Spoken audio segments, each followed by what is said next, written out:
All right, y'all. So today we're gonna talk about the key. Yeah. The key. Yep. To being happy all the time, every day. You can be happy every day of your life. Or should we say joyful? Make 1,000. We've been struggling, y'all, with this happiness, contentment, joy, and if they're the same, if they're not the same. Because happy is an emotion. But you have control of your emotions.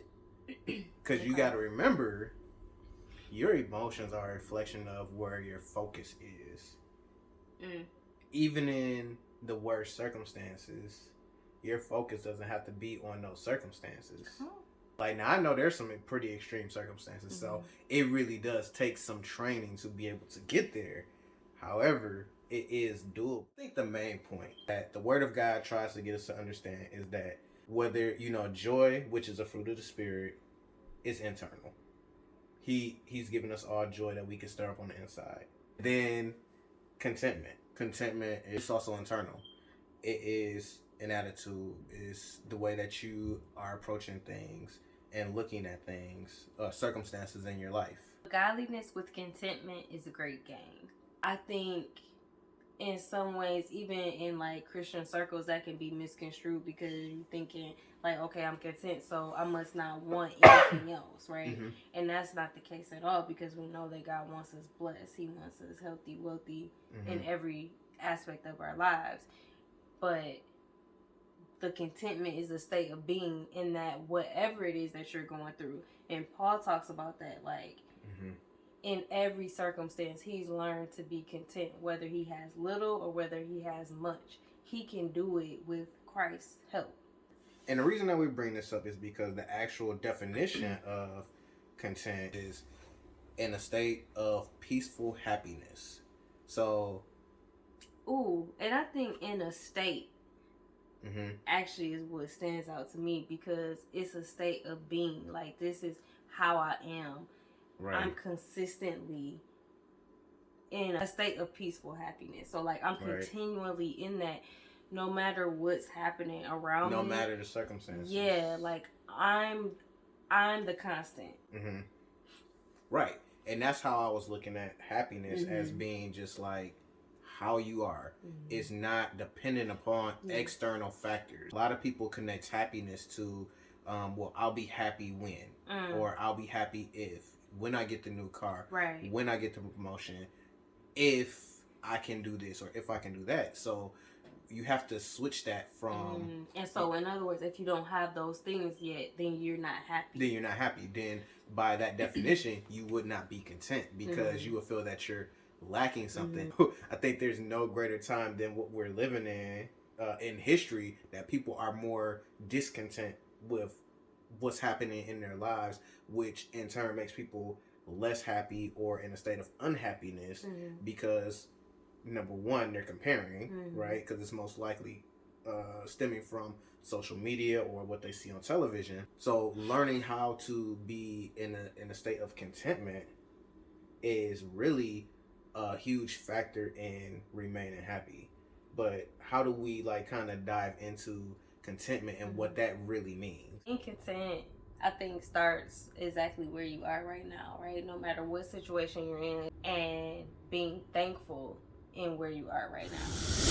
Thankfulness. And the Bible talks about, in all things give thanks. 1 Thessalonians 5:18, in everything give thanks, for this is the will of God in Christ Jesus concerning you. And that's not talking about for everything, because we know everything doesn't always go our way. Right.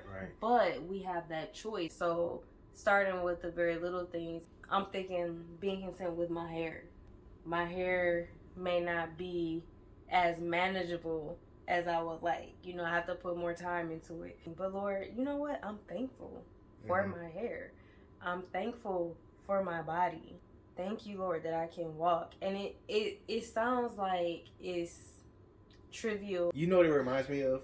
I used to always listen to that motivational video, Eric the hip hop preacher. He was talking about holding his head up underwater, and he was like, when you like up underwater and you don't breathe for a while and you come up, the only thing you thinking about is breathing. It's like And it's like that's the only thing you're thinking about. So it's like you don't think about or not thankful for your lungs functioning correctly until you can't breathe. Functioning. Yes, Yeah. right. So it's like in that way, it's like, yeah, I'm thankful for like the use of all my limbs. I'm thankful for the use of all my digits, for all of my senses, because exactly.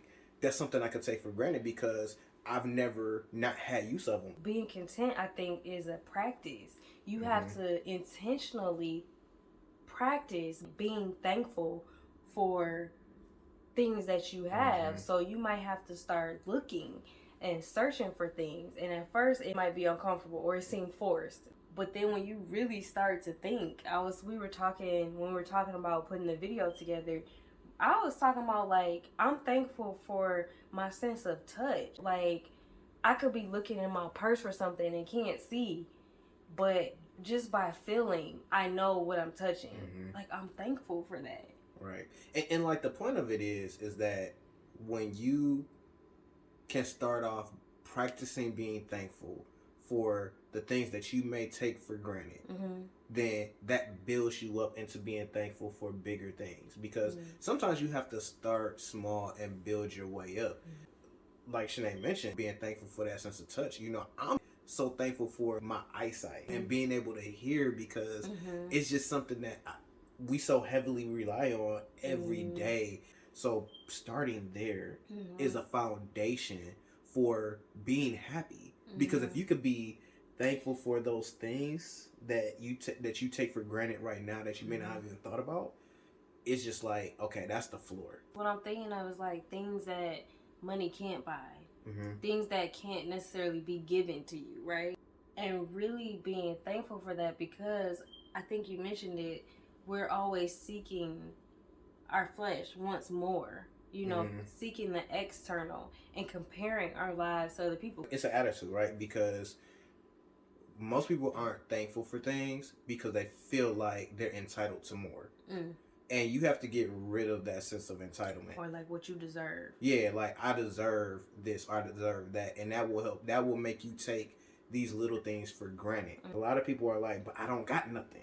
But you do. Yes. You do. If you don't feel like you have any material wealth, find something that you can be thankful for. And that's the thing. Because you could be like, well, I don't have that. Okay, well, what do you have? Like, we're not saying a specific thing. Like, you have to point out, but what do you have? Right. Put it in the comments, something that you're grateful for that money can't buy. What does that look like, you know, when you realize, like, okay, now I know that, like, I'm not going to take these little things for granted.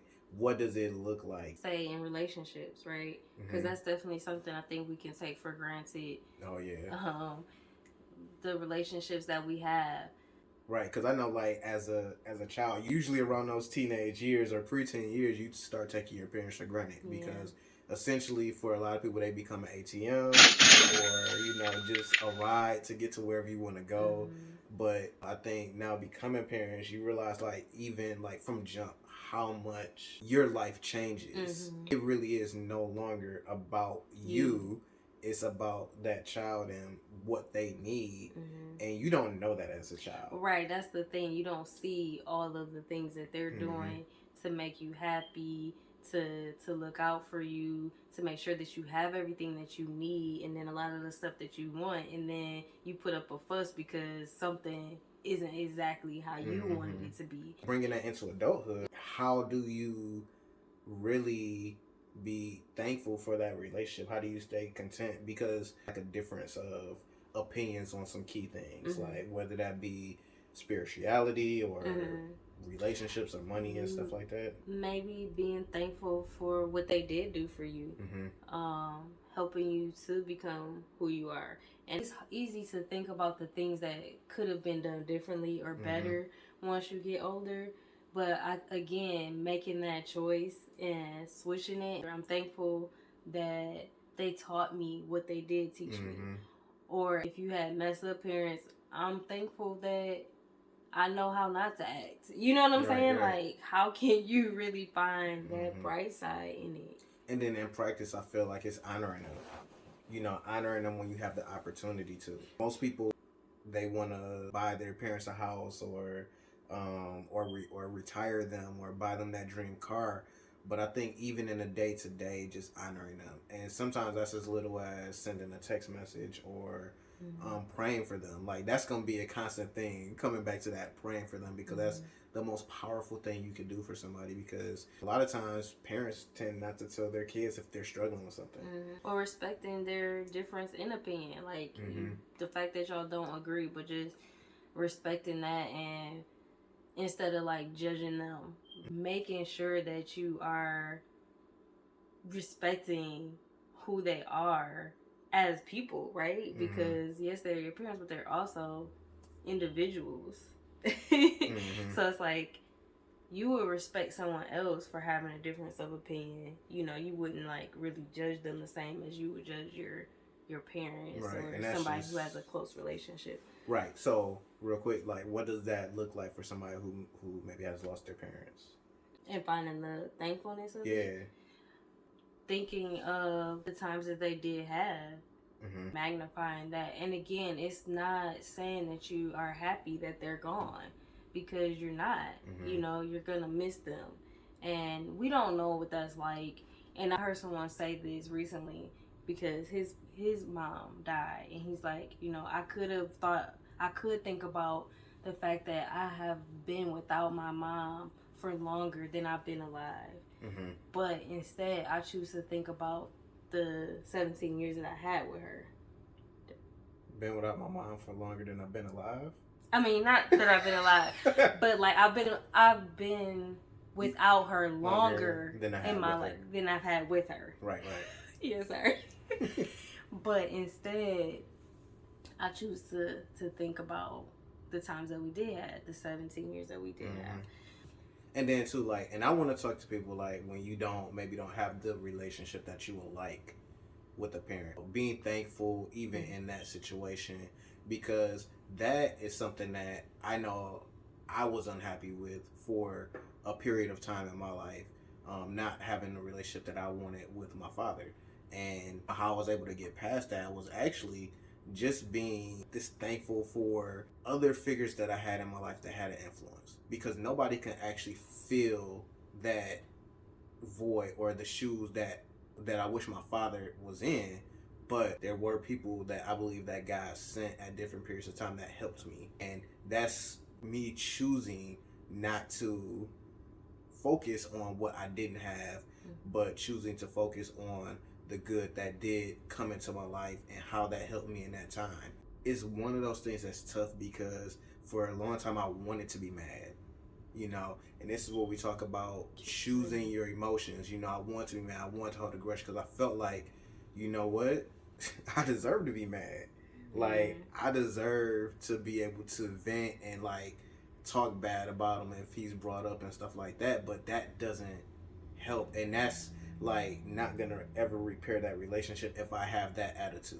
So choosing the attitude of thankfulness, being thankful for everything that did come into my life. Because he still talks about times that they had when he was like 5 years old, like you know, and you choose to magnify those good moments. But see, like the bigger part of that is when, like, in choosing thankfulness, I believe that is opening up the door for there to be a relationship in the future. And see, a lot of people, they get into that, like, they're unhappy with how things were, so they can never accept the possibility of what things could be in the future. And they may not even be open to it because they want to remain angry. And what I'm telling you is that if you want to be in a state of happiness, if you want the key to being happy, part of that is being thankful for what you did have, but also forgiving. It is so much easier to forgive and to be thankful for what you did have. Be thankful for maybe the times you had before the relationship was, you know, not in the best state. That will open up more doors for what you really want to happen than being angry ever will. What about relationships? You know, because a lot of people are unhappy in their marriage. How do you be thankful if you're unhappy in a marriage? Well, I think you have to start doing, because it takes really one person to start doing in a marriage to turn that marriage around. As what we talked about before, I think it starts with the little things. Because Right. it's hard to find, if you're unhappy, you like, it's nothing. I'm unhappy. I don't like it. I don't like him. So it starts with the little things. Oh, well, I like the way he smells when he takes a shower. Or I like that he does take out the trash. Any little thing that you can pick out. I like how he is with people. And again, this is so in that way. So then, how do you like put that into action? So then, what are you doing? You're complimenting them. Hey, thanks for taking that trash out. You have to start to do right. If you're unhappy because she's changed physically, you don't feel like she keeps herself up as much. Well, turn into encourage her. When you do like something, say that. Tell her that she's beautiful. That builds her up. So you have to start to build up your wife, not just on her appearance, but thank her for what she does around the house. Thank her for what she does with the kids. Speak her love language. So if her love language is touch, random hugs, random kisses on the cheek, and it's big non-sexual touch. Like as hard as that could be sometimes, because like, it just gets everything going. Thankfulness is verbal, but it's also attitude. It's an approach.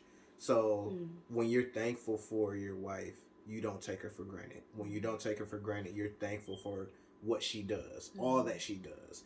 And if you practice that on a daily basis, you will be in a happy marriage. Because it's easy to find the one or two things that you're not happy with and magnify those things over time. Because they only get bigger the more you think about them. Even if they aren't necessarily that important, the more you focus on that, the bigger it becomes in your mind. Yeah. I mean, feel free to say something if you have to say something, but don't let it fester in your mind, to the point where now you got an attitude. You're uptight. Yeah, like, just voice it and then be able to move on. Because again, you're training yourself to think on the best things. You're training yourself to be thankful. What if you are single and you're unhappy with that? How do you become happy with that? Like, what bright spot can you find in being single? I can tell you right now, one of the things that you take for granted is being alone. Being able to do what you want to do when you want to do it. Right, but isn't that easy for you to say now that you are married with a child? Well, that's why I'm saying I'm trying to school you on being thankful while you have the time, right? Because on the other end of it, you don't realize it, right? You'll be like, I'll be happy when. We talked about that. I'll be happy when I'm married. And you just completely disregard all this time that you have to build yourself up while you're single, to serve, to travel. You have a lot of time to do what it is that God has placed on your heart to do, and then you're able to even do the things that you want because you don't have this other responsibilities and other things that you have to tend to. So one of the things I would say, the primary thing to be thankful for is the time right now. And I know it seems harder, like, okay, yeah, it's easy for you to say, but I'm saying it because I've been on both sides. And that's one of the things, even before kids, we say, man, we took for granted that time that we had that we can't get back. If you're single, you're single, right? So you might as well be thankful and content where you are, and hope. And when I say hope, be confident. Why am I looking right here? I don't know. Be confident that you're gonna meet the person that God has for you. So when you're confident, when you're having that expectation, I could still be happy where I'm at and be content because I know that God's not gonna leave me here. From my perspective, I would say be thankful for being able to just make all of your own decisions. Yes. That's one thing. Like a recent one. I want to do that one course, but it's like I have to discuss that, and it's a much slower process. Whereas when you're single and you know that there's things that you want to do, there's things that God has placed on your heart, it's like you can move much faster. You spend the money where you need to spend the money, and it's like you don't have to answer to anybody. Right, that's what I was gonna say. Like, you can decide, oh, I want to do this with my money, and you can do that. It's between you and God. And that is a benefit. And I mean, it doesn't have to be a burden once you're married. But again, that's one less thing that you don't have to talk to your husband or wife before you do something. That kind of brings us to finances, right? Because man, since like the whole start of the pandemic, people have become increasingly more unhappy with their jobs. You know, a lot of people feel undervalued, underpaid, you know, and they've called this like the great exodus from jobs, like people quitting left and right. How do you start to feel thankful even if you don't make a lot of money?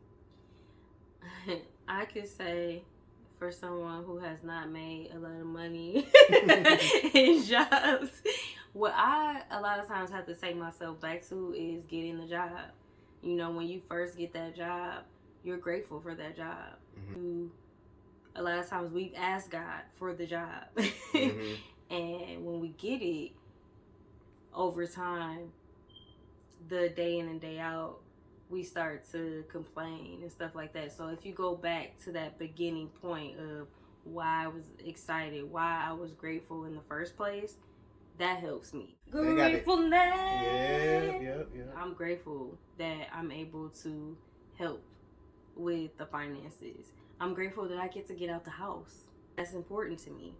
So I'm grateful that I don't have to work from home. Because sometimes I'll be wanting to work from home because I miss the family and stuff like that. But I'm also grateful that I don't have to be at home. I'm grateful for the people that I work with. And then if you're not grateful for the people that you work with, be grateful that you get to go home at the end of the day. I mean, we talk about it's a choice, right? So whatever you have to do, find something to be grateful for.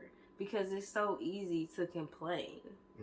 When people are unhappy in jobs, a lot of times they're, again, like you said, you pray for the job, you got the job, but then you want to make more money, you want to get a promotion, and again, you're approaching that just trying to get something out of the job. And really, people who make the most money provide the most value. And I realized that I've been the most happy in a job, regardless of pay, when I am making an impact. So if you're approaching it from the standpoint of how can I bring value, you still may not get the promotion, but you will be more fulfilled in what you're doing. And that also opens up doors of opportunity for you, not just naturally but spiritually, because you have to be found faithful where you're at. And you have to work as unto the Lord, do all things as unto the Lord.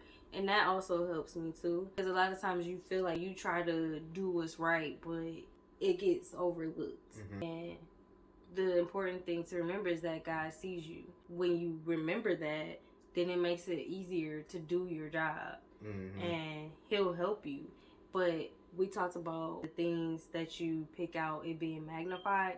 The more that you complain and the more that you say, oh, I don't want to go to work, like the more you gonna dread going there every single day. So being thankful, I think, gives the opportunity to change the situation, even if it's not ideal where you're at right now. Like, because if you complain, the Israelites, they complained and they remained exactly where they were.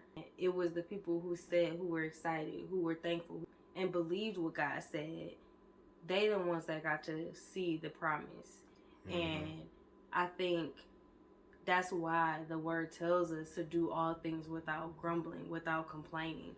Because God knows that when we do that, we're tacking on time to be in a situation longer than what we have to be. When you approach the job that you're in, even if you're unhappy with how can you bring value, and then you combine that with thanking God that you have income, this opens up the door for you to really see things a little bit clearer. Because when you're just unhappy and you're focusing on what you don't like about the job, you maybe can miss opportunities. So one practice that you can get into is thanking God for the job, but then asking Him to show you opportunities to make yourself more valuable to whatever company or business you're working for. That just takes a little changing of your mindset from the focusing on what you don't like to being thankful for the opportunity that you have. Even if it's entry level type position where maybe there isn't a whole lot of upside to it, I think in that you still have to ask God, okay, what can I learn from this? What skill can I take from this job that I know I'm not gonna stay in for the rest of my life, but how can I take this and go to the next level? But I think a lot of people, they have the ambition and all they focus on is where they feel like they should be. But a lot of time, people feel like they should be higher than what they're really ready for. And you'll say, I'm better than this, and not think, what do I need to do in order to be ready for the next level? So even if you're in a good job, there's maybe still some skills or some experience that you need to go to that next level. And start looking at the opportunities that you may be missing because you're discontent, because you're focusing on the negative. You're just tired of doing the same thing day after day after day. You're tired of only having 2 weeks of vacation a year. Where's the opportunity? How can you be more valuable? Maybe you're discontent because you're really supposed to start a side hustle. Right. I was just thinking that, like, you have to also look at if you're in the right spot. Yeah, because you may be in a wrong job. So asking, where should I be? Do I start this side hustle that maybe has been on your heart, or whatever the case may be? And that could be the answer to it, because then going to that job is easier because you know I'm working on something that's eventually going to become my full-time thing. And that's where my passion is. I know this was an unconventional way of talking about happiness and thankfulness, but it's really something I think that was definitely on our hearts to talk about. Just because it's so easy to be unhappy, but it's also the more stressful thing or a route to go. And happiness, like that emotion, being content, being thankful, it's like a muscle. And the more you train that muscle, the easier it becomes, because when you're happy, you're content, you're thankful, you can see more clearly. When you're angry, it's like that veil over your eyes, and you see things through a different lens that doesn't allow you to see clearly. So we hope that you have taken something from this that you can apply in your own life. If you enjoyed the content, make sure you help us out by liking, subscribing, and we will catch you on the next video. All right, okay. I'll close it out. Close it out.